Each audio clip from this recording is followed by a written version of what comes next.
The trash is piling up in Azusa, California, as sorters work to make the output cleaner. In Anaheim, bales of mixed paper that used to be shipped to China now fill a parking lot. Before the China trash ban, a ton was worth $100. Today, it's relatively no value. It's less than $5 or negative in some markets.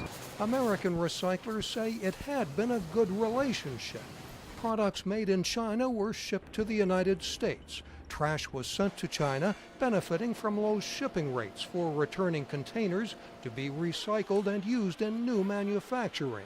Nearly $6 billion in waste was sent to China last year. Today, much of it has nowhere to go. Recycling is about manufacturing. And if somebody doesn't want to use those raw materials, then putting stuff in your recycling bin is doing nothing more than playing with your garbage. China now refuses to take trash in dozens of categories, including low-grade plastics, unsorted paper, and some metal waste. It is demanding cleaner garbage in others. American processors are working to reduce contamination by removing unwanted items. Blankets, pillows, a lot of things that really shouldn't end up in the stream to begin with. Despite stepped-up sorting operations, they face a challenge: where to send it. Some of it will go to India, Vietnam, Malaysia, Thailand, or Indonesia. But shipping costs are high and demand is limited, so much of it will go to landfills. China's decision is about the environment, nationalism, and political control, says Asia-based journalist Adam Minter.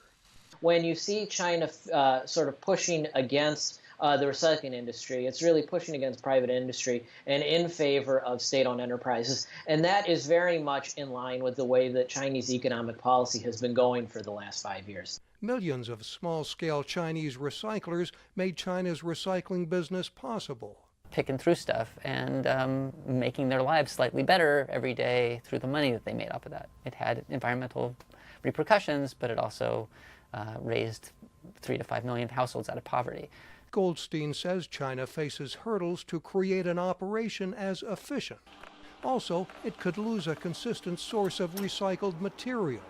Meanwhile, American recyclers are struggling to find a new business model and a home for their trash. It's waiting for a buyer on the open market. When it sits outside in these conditions and we have rains that come through, you start to see it deteriorate. And lose more value, a cycle the industry says is not sustainable. Mike O'Sullivan, VOA News, Los Angeles.